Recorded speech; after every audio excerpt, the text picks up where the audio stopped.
Hello everyone, students live channel में आप सबका स्वागत है।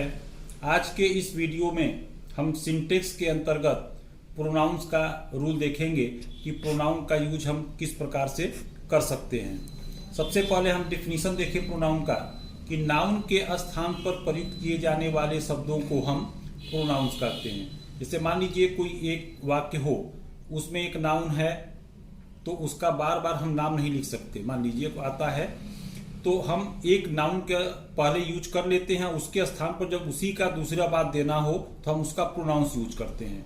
तो जो पर्सनल प्रोनाउंस होता है उसके आधार पर तीन प्रकार का होता है। देखिए, फर्स्ट पर्सन प्रोनाउंस, इसमें I, we, me, our, us, my, ours. Second person pronouns you, your, yours. और थर्ड पर्सन का जो प्रोनाउंस होता है उसमें he, she, it, they, him, her, their, them, his, its और सारे नाउंस आते हैं।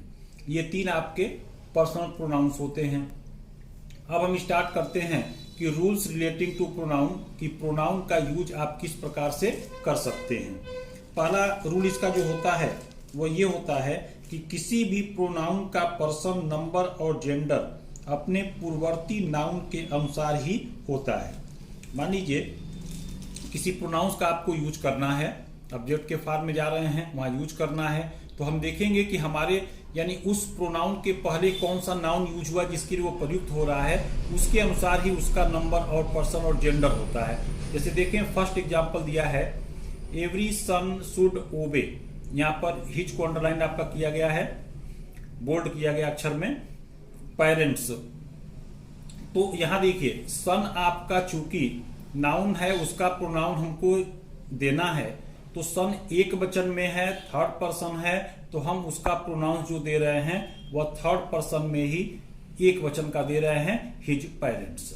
अब सेकेंड रूल देखें कि जब दो सिंगुलर नाउन एंड से जुड़े हों लेकिन उनके पहले ईच या एवरी आया हो तो उसके बाद वर्ब और प्रोनाउन दोनों ही सिंगुलर फॉर्म में होता है। जैसे माना ये जाता है कि अगर एंड से कोई दो नाउन जुड़ते हैं तो दोनों मिलकर के बहुवचन बन जाते हैं, तो उनके साथ जो प्रोनाउंस या वर्ब आना चाहिए वह प्लूरल या बहुवचन आना चाहिए। लेकिन नियम आपका दे रहा है कि अगर ईच और एवरी से जुड़े होंगे तो हम सिंगुलर प्रोनाउंस का ही प्रयोग करेंगे। जैसे देखिए, every boy and every teacher was busy in his work. यहाँ पर हमने देयर नहीं किया क्योंकि ये एवरी शब्द प्रत्येक नाउन से पहले प्रयुक्त है। अब तीसरा नियम देखें, जब दो या दो से अधिक सिंगुलर नाउन्स को are, either are, neither nor से जोड़ें तो सिंगुलर प्रोनाउंस का ही प्रयोग हम करते हैं। देखिए, एग्जांपल दिया गया है कि आइदर सीता आर गीता, या तो सीता या Gita has bought her pen, अपना कलम खरीद चुकी हैं। यहां पर देखिए, सीता और गीता दो नाउन हैं, तो ऐसा ना आपको कंफ्यूजन हो कि दोनों मिलकर बहुवचन हो जा रहे हैं तो हम देयर, हर की जगह पर देयर कर दें। ऐसा नहीं होगा क्योंकि ये आइदर आर से जुड़े हुए हैं, इसलिए विकल्प का भाव मिल रहा है, तो हम सिंगुलर प्रोनाउन का प्रयोग हमने हर का किया है।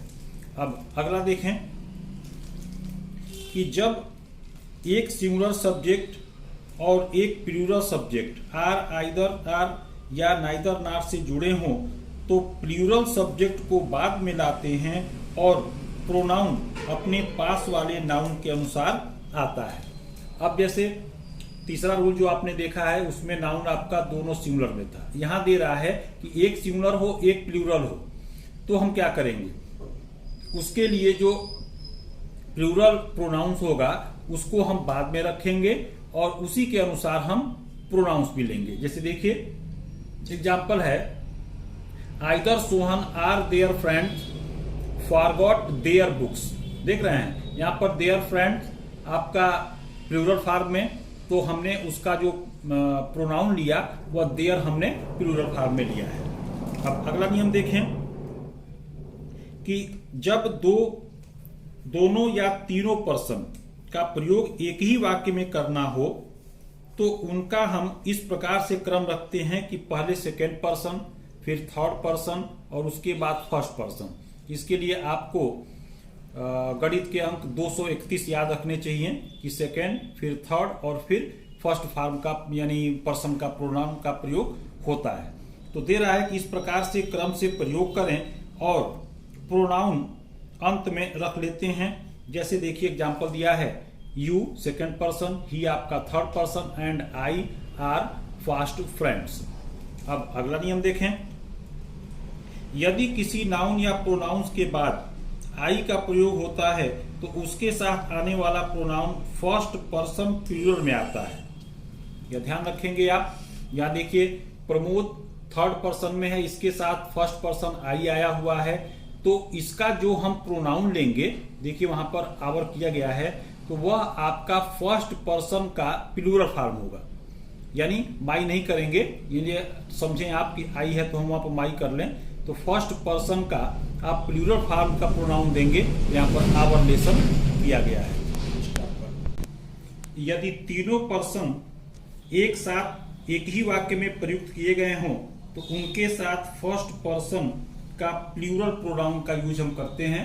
एग्जाम्पल आप देखें, यू, ही एंड आई, देख रहे हैं तीनों पर्सन एक साथ हैं, तो इनके साथ जो हमने प्रोनाउन लिया है वह फर्स्ट पर्सन का प्लूरल फॉर्म यानी आवर लिया है। अब आइए अगला नियम देखते हैं। यदि किसी वाक्य में वर्ब टू बी आप समझते होंगे, is, am, are, was, were का कंप्लीमेंट अगर कोई प्रोनाउन होता है तो वह सदैव नॉमिनेटिव केस में होता है, ऑब्जेक्टिव केस में नहीं कर सकते। एग्जाम्पल आप देखें, इनकरेक्ट फॉर्म में दिया गया है इट इज मी, यहाँ पर मी किया गया है, मी कभी नहीं हो सकता, इसको हम आई करेंगे। तो देखिए इसका correct form it is I who can help you, क्योंकि ये इट इज जो वर्ब है उसका कंप्लीमेंट है, यानी इसके बिना वाक्य पूरा नहीं हो रहा, तो हम इसको आई यानी नॉमिनेटिव केस में प्रयुक्त किए हैं। अगला नियम देखें, ईच अदर दो लोगों के लिए तथा वन अनदर दो से अधिक व्यक्तियों के लिए हम प्रयुक्त करते हैं। एग्जाम्पल देखें, Padam and Randhir love each other, यानी दो लोग बस हैं, और दो से अधिक अगर यूज करना है आपको तो हम वन अनदर। सेकंड एग्जाम्पल इसका, the children love one another. अगला है कि जब रिलेटिव प्रोनाउन क्रिया का सब्जेक्ट हो तो क्रिया रिलेटिव प्रोनाउन के एंसीडेंट के नंबर और पर्सन के अनुसार ही प्रयुक्त होती है। जैसे इनकरेक्ट फॉर्म में देखें, it is I who is your friend, यहाँ पर इज देख रहे हैं, यहाँ पर गलत हो गया है, क्योंकि क्रिया जो लग रही है नियम के अनुसार कर रहा है अपने पूर्ववर्ती प्रोनाउन के अनुसार, तो वहां पर प्रोनाउन आपका आई है, इसलिए इसको करेक्ट किया गया है कि it is I who am your friend. अब अगला नियम देखें, रिलेटिव प्रोनाउन हु का प्रयोग प्रायः हम मनुष्यों के लिए ही करते हैं। एग्जाम्पल है आपका द बॉय, देखिए हु हमने प्रयोग किया है इसका, the boy who is sitting in the corner reads in my class. अब अगला नियम देखा जाए,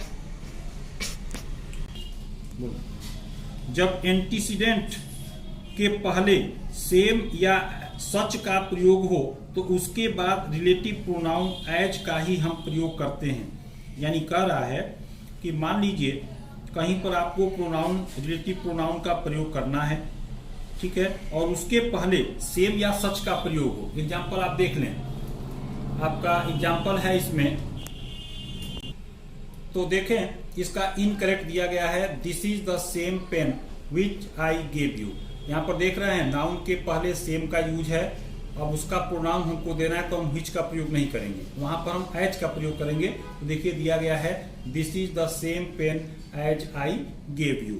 अब इसके ऊपर का एक नियम देख लें जो छूट गया था कि व्हिच का प्रयोग वस्तुओं और जानवरों के लिए करते हैं, यानी निर्जीव वस्तुओं के लिए अधिकतर और जानवरों के लिए किया जाता है। जैसे I have lost the book which I bought yesterday, यहाँ पर बुक के लिए व्हिच प्रोनाउन का प्रयोग किया गया है। अब आए अगला नियम देखा जाए, अगर वाक्य में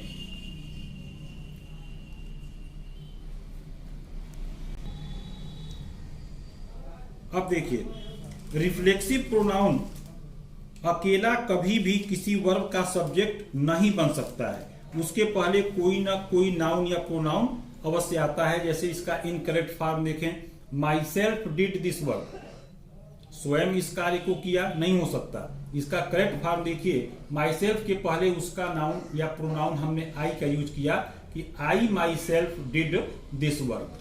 अब प्रोनाउंस का सिंटेक्स के अंतर्गत लास्ट रूल देखें कि अगर वाक्य में इंडेफिनिट प्रोनाउन वन का प्रयोग हुआ हो तो अंत तक प्रोनाउन के स्थान पर वन का ही प्रयोग करते हैं।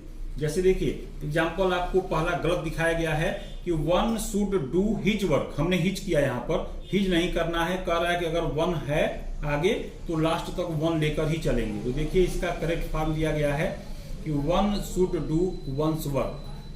सिंटेक्स के अंतर्गत प्रोनाउन समाप्त हुआ। अगले वीडियो में हम कुछ और नया लेकर आएंगे। तब तक के लिए लाइक शेयर कमेंट्स करना न भूलें, सब्सक्राइब न किया तो सब्सक्राइब कर दें। Thanks for watching.